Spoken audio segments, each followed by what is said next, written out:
আমার মাম্মামকে কতক্ষণ পর দেখতে পেলাম। ঢিঙ্কা চিকা ঢিঙ্কা চিকা ঢিঙ্কা চিকা ঢিঙ্কা চিকা। কি হলো? হ্যাঁ, আমি উঠবো এখানে। নিজেকে দেখেছো? দেখে কথা বলো। কেন? তুমি না আমার বর, বর তো পালন হয়, আমাকে তো নিতে পারবে কাঁধে। দেখি তো মাম্মাম, দেখি। নেবে? দেখে।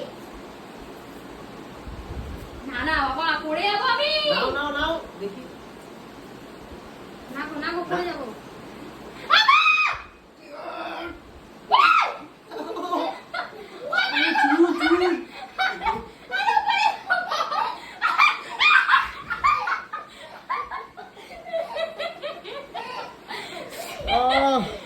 বাপরে বাপ, আলুর বস্তা।